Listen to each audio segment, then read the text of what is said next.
have, it's a cup, they're going to need to fill that out and sign it, and go back there and sign it them. I don't know if they can fill it out and sign it up here. Judge, they're going to be. I know, yeah. Oh, okay. The village change, okay, great, thanks. Do you have, For you, Ms. Dawson, rather than Judge. Thank you.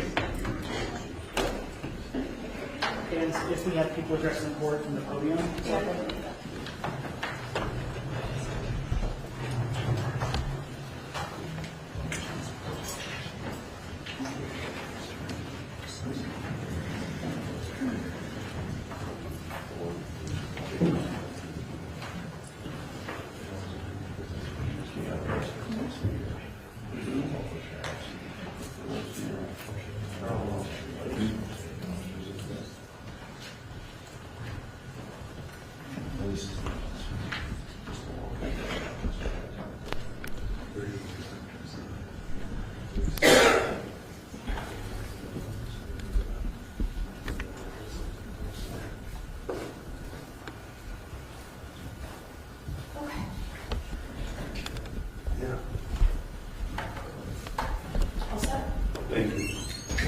we are on the record in case 703-479, State versus Nathaniel Crockett and John Armstrong. On behalf of Mr. Crockett is Mr. Richardson, Buckley, and Margolis. And on behalf of Mr. Armstrong is Mr. Spelksy and Mr. Ramsey. On behalf of the state of Ohio is Mr. Cleveland and Ms. Dawes. Now, we're here for sentencing today. Both parties have waived pre-sentence investigation. Defendants were found guilty of 2 counts, each count 7, tampering with evidence, felony of the 3rd degree, no firearm specification, and count 8, arson, felony of the 4th degree, no firearm specification. As I explained to you before we got started with the trial, and I gave you informed you of your maximum penalties, included in that was a duty to register as an arson offender. You have that document in front of you. I'm going to read it to you, make sure that you understand it. You have been convicted of, or plead guilty to, in this case convicted, of an arson offense. Arson-related offense is defined in ORC 2909.13. You're required to register in person with the sheriff of the county in which you establish residency within 10 days of being released from incarceration or within 10 days of your sentencing hearing if not sentenced to incarceration. You're required to provide to the sheriff certain information, including your social security number, your full name and any alias you use, your residence address, information regarding the offense of which you were convicted, a description of any scars, tattoos, or other distinguishing marks on your person, the name and address of any place where you are employed or attend school, any driver's license number, commercial driver's license number, or state identification card number issued to you, the license plate of each vehicle owned or operated by you or registered in your name, the vehicle identification number, and a description of the vehicle must also be provided to the sheriff. You're required to provide to the sheriff fingerprints and palm prints. The sheriff will also obtain a photograph of you at the time of registration. You're required to remit or provide a registration fee of $50 to the sheriff unless the fee is waived. After the date of initial registration, you are required to register annually. You must update and or amend any of the information described above that has changed and provide any additional information requested at the county sheriff's office within 10 days of the anniversary of the calendar date on which you initially registered. If you are registering in a different county than your prior registration, you must provide written notice of your change of address to the sheriff with whom you previously registered. You're required to pay a registration fee of $25 to the sheriff. You're required to comply with all the above described requirements until your death unless sentencing court determines otherwise. So you're going to fill out the top portion. I'll fill out the conviction ORC with the assistance. Your attorneys may do so as well. Your expected residence address, your social security number, and the county in which you intend to reside. Do you understand failure to register or failure to verify residence at the specified times will result in criminal prosecution? Do you understand that, Mr. Crockett? Yes. And Mr. Armstrong? Yes, ma'am. Okay. Please go over that with your attorneys, and if you understand it, please fill it out and sign it.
We have this filled out, Your Honor. Do you want me to bring it to you? Yes, thank you.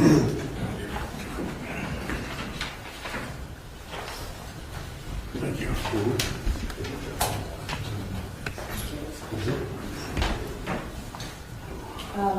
Mr. Carter didn't fill out a social security number. Sorry about that.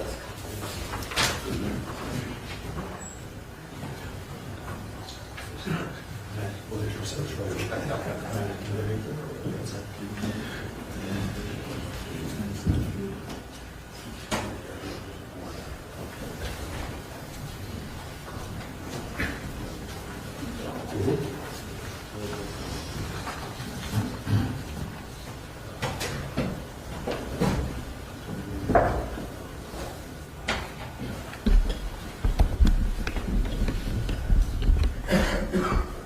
Okay, and both of you have signed this acknowledging that you understand your obligation to register as arson offenders. All right. Moving on, we had not necessarily talked about this prior, but I wanted to discuss the issue of merger between count 8 and count 7. What is the state's position regarding merger? Thank you, Your Honor. May it please the court, I have a couple of cases here I can provide to the court and defense, but we believe that these counts would not merge for purposes of sentencing.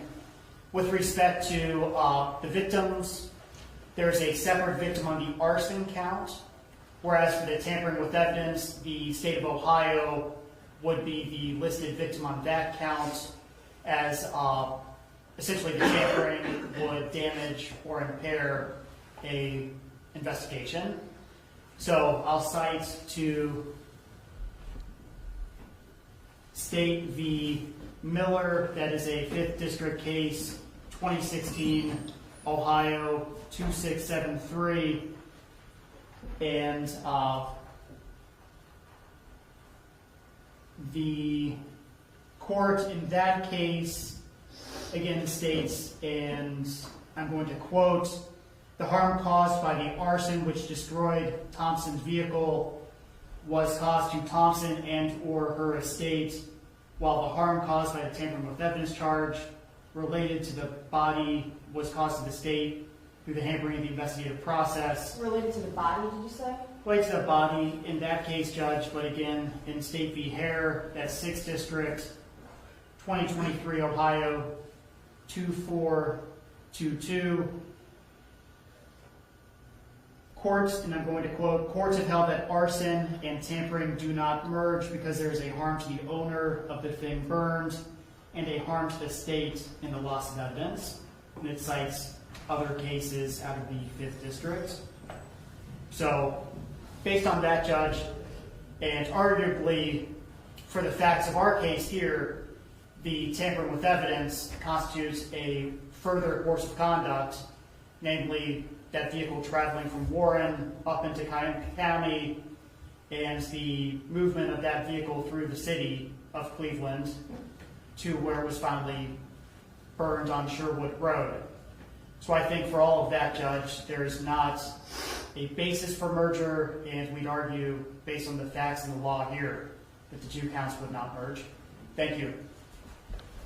So are you arguing that the case law states that there's two separate victims, being the state and the owner of the vehicle, or are you arguing, which I'm not quite sure I'm with you there, that the traveling of the car was a separate act than the burning of the car? I would argue them in tandem, Judge, and we've seen, I'd argue, parallels in other counts. Discharge of a roadway, the public is the victim in that case. So we have other counts in the law where it's either the public or the state as a victim, which is separate and apart from the actual owner of the property that was damaged. But we also, in this case, have other conduct related to the vehicle that I believe could constitute that tampering with evidence, apart from just the simple act of lighting it on fire.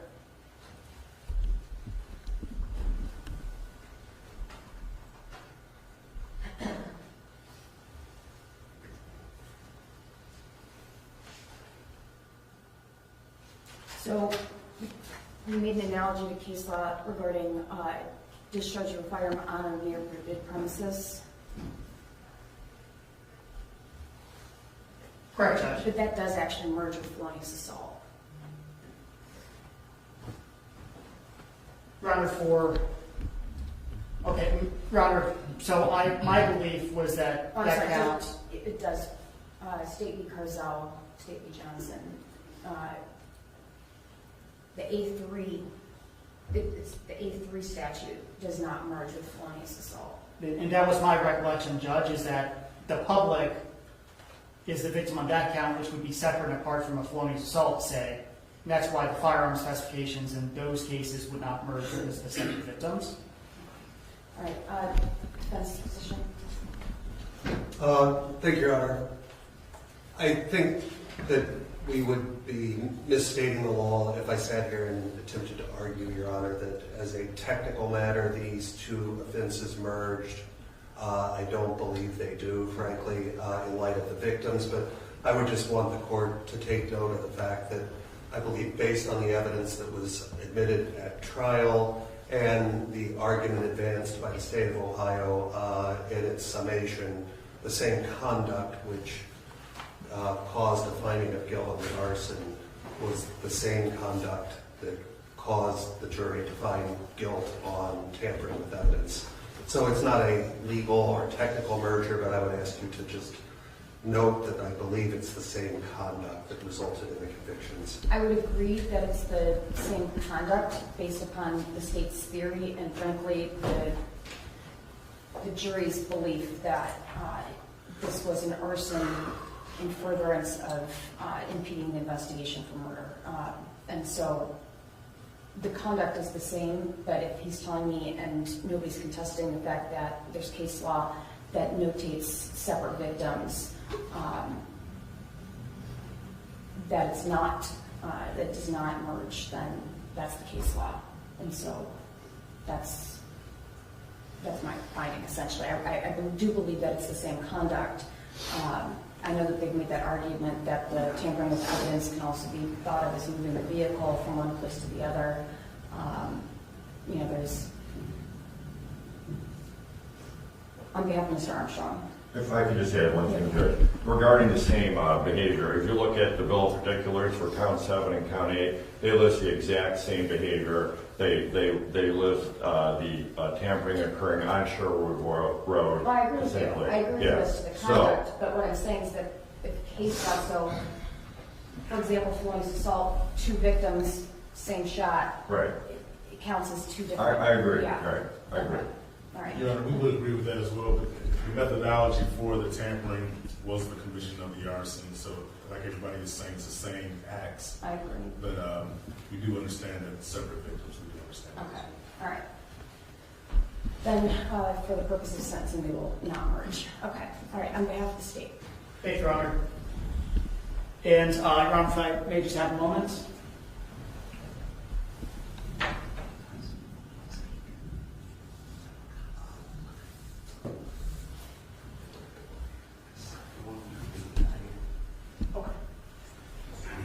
Thank you, Your Honor. May it please the court. So I'm not going to go through a factual rendition of the trial. We're here in trial for about 2 weeks, and the court saw the evidence presented in this case. With respect to the tampering and the arson, the question we now have is what the appropriate sentence is for these 2 defendants on those counts. I'd argue, Judge, that prison, first of all, is appropriate for both defendants, given their criminal history and the specific facts of what occurred in this case.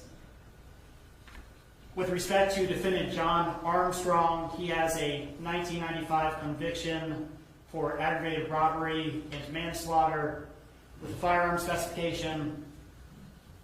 He has a 2005 conviction for kidnapping and aggravated robbery, again with a firearm. And during the course of the attempted arrest in this case, the evidence was not presented to the jury, but as the court is aware, Mr. Armstrong shot at U.S. Marshals that were attempting to effect the murder warrant out of the city of East Cleveland. So based on the criminal history and the facts of the evidence here in this case, I think prison is appropriate on both these counts for Mr. Armstrong in particular, and I suggest to the court that consecutive sentences would be appropriate given both the course of conduct. I'd argue, again, my similar argument with the course of conduct for the tampering, which, if we're going to believe the evidence linking Mr. Armstrong to these crimes, would entail him bringing that vehicle from the city of Warren up into Cuyahoga County, and then that vehicle being burned on Sherwood Road.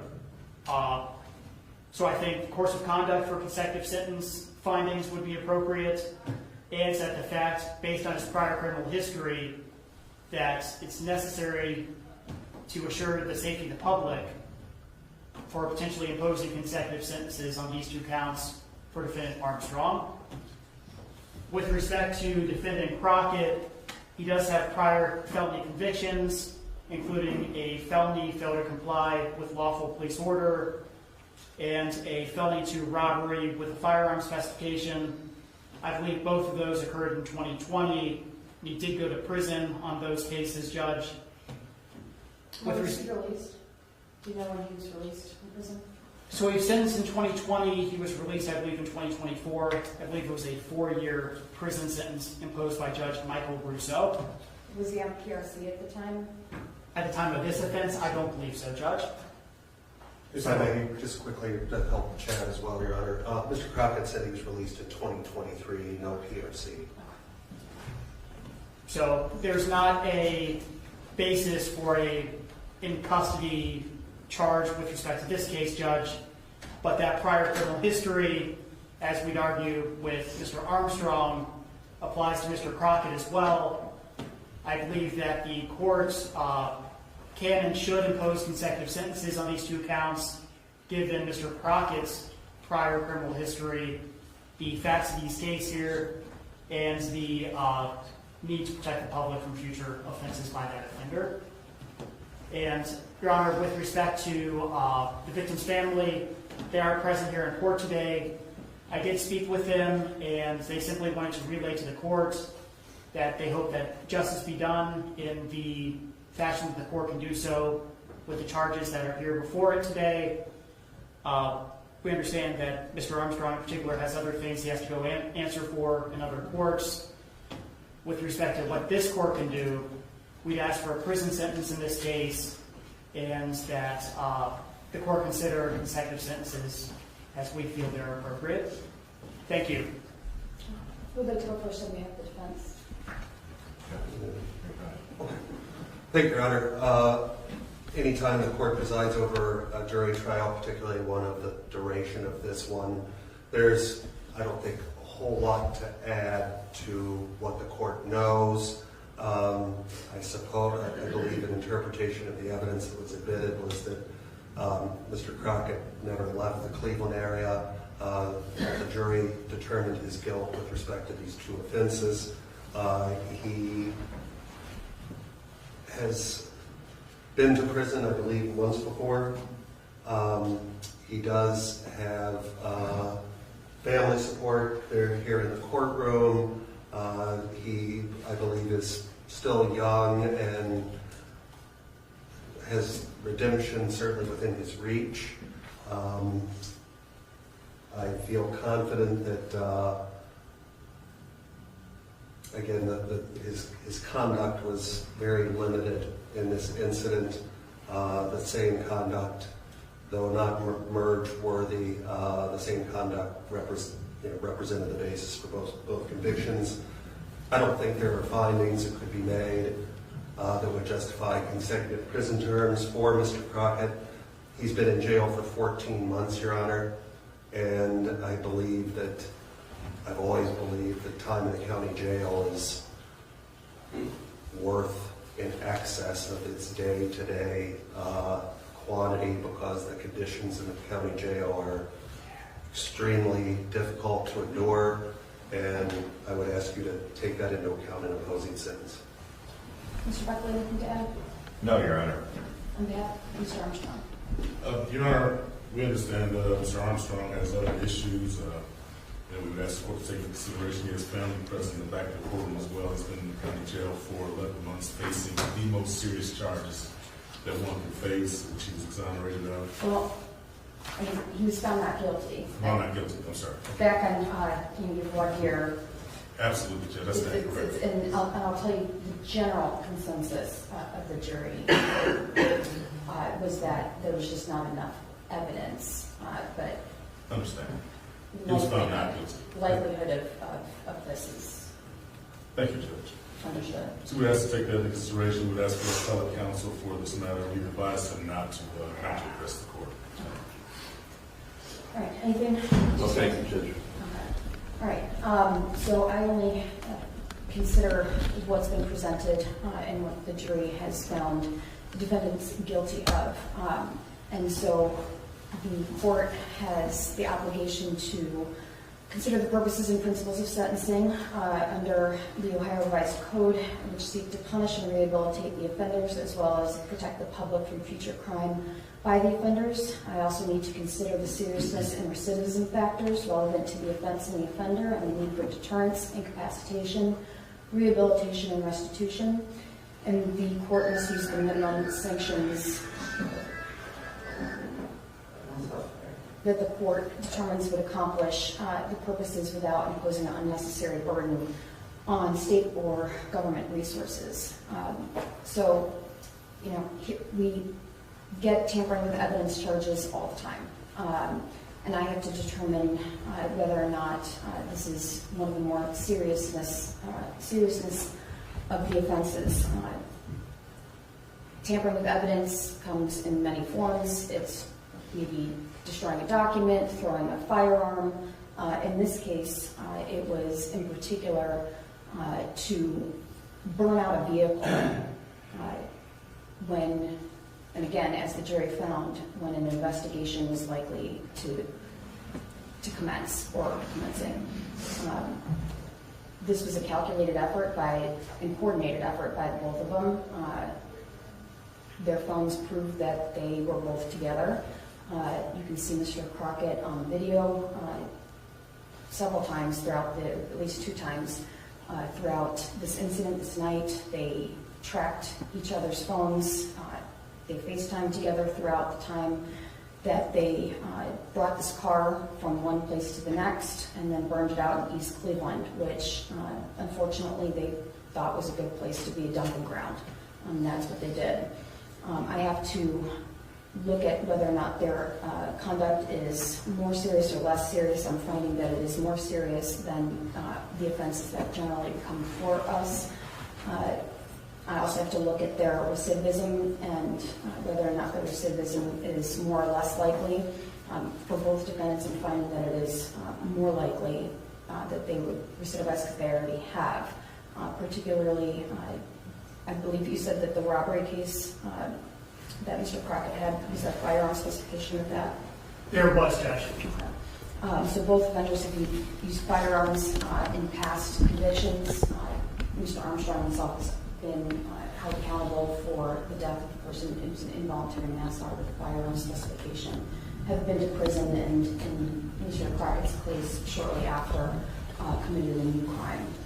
So I am finding that prison is appropriate for both defendants in this case, and they are not amenable to community control sanctions. For a felony of the 4th degree, the maximum is 18 months, and for the felony of the 3rd degree is 36 months in prison.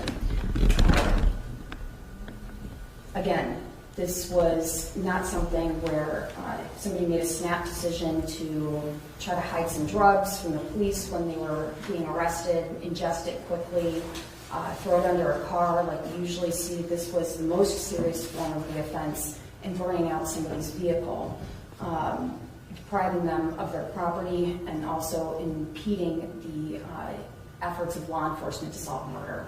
And the jury made that very clear. So, having considered that, I'm going to sentence both defendants, Mr. Crockett, 18 months on the arson and 36 months on the tampering with evidence, and same for Mr. Armstrong, 18 months on the felony of the 4th degree. and 36 months on the felony of the third degree. For both defendants, I'm imposing consecutive prison terms, finding that consecutive terms are necessary to punish the offender and protect the public from future crime. The consecutive sentences are not proportionate to the seriousness of both of their conducts and to the danger that they pose to the public. Both defenders' criminal history demonstrates that consecutive sentences are necessary to protect the public from future crime by each defendant pursuant to their criminal history. And the harm caused was so great or unusual that no single prison term would adequately reflect the seriousness of the conduct. The sentences are not disproportionate, again, to the seriousness of the conduct and the danger that you pose to the public. The investigation, as the jury found, was severely impeded in solving this crime, and a person lost their vehicle. It was burned out beyond recognition. They could barely get the VIN number, and they had to get it off of the engine. It was a calculated crime. Went, dumped out the water of the gallon of water, filled it up, and then went to a place that you believed was a good place to dump in East Cleveland and burned out the vehicle. That is my finding. There's also, I need to inform you of your post-release control obligations for the felony of the third and fourth degree. It's 2 years discretionary at the discretion of the parole board. Upon your release, they may place you on supervision. If they do and you violate any of the terms and conditions of post-release control, you can be sent back to prison for 1/2 of any sentence that I give you, or up to 9 months for any single violation. You are also ordered to pay back the amount of investigation related to the arson. Do you have that figure? Your Honor, I don't have that number handy. It is part of the sentence. Okay, thank you, Judge.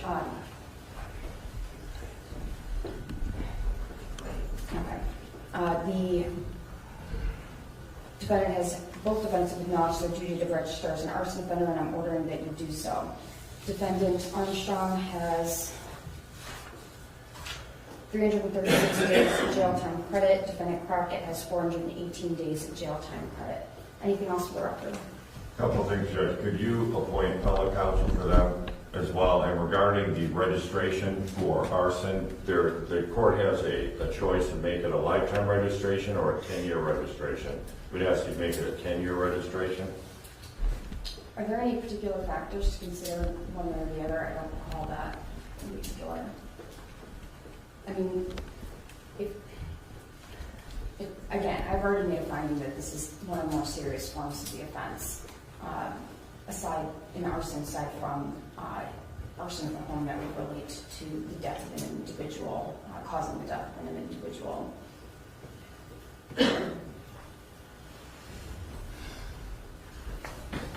May I just have one moment? Sure. While you're doing that, I'm going to read to you your appellate rights overview. You have the right to appeal your case within 30 days after the filing of the court sentencing entry. If you are unable to pay for the cost of the transcript, the record, and all relevant documents prior to the appeal, they will be provided to you without cost. If you are unable to pay for an appeal, you are entitled to have a notice of appeal filed without the payment of a filing fee. If you are unable to obtain counsel for an appeal, counsel will be appointed for you at no cost. Do you understand these rights, Mr. Crockett? Yes. And Mr. Armstrong? Yes. And remind me, were you appointed for Mr. Armstrong or retained? We were appointed, Your Honor. All right, and I'll appoint separate counsel for you as well. I'll put that whoever that is in the journal entry. Thank you. Thank you, Judge. Your Honor, thank you. May it please the court. So, looking at the statute indicates that the court may limit a offender's duty to re-register to not less than 10 years if the court receives a request from the prosecutor and the investigating agency to consider limiting that registration period. So I think that this is not one of those cases, Judge, where we'd be making that request of the court. So I believe whatever the de facto registration time frame would be is not less than 10 years. Thank you. And They also have the ability to apply for it to be terminated, correct? Correct, Judge. Okay. The statute, is my understanding, is that this is a lifetime registration unless and until it's applied for it to be terminated after 10 years, correct? Correct, Judge. Okay, all right. And that's what I'll do. I'll post that lifetime registration, and after 10 years, they're able to apply for it to be terminated. Anything else for the record? I just would like to put an objection on the record to preserve the issue, Your Honor, to imposition of the consecutive sentences.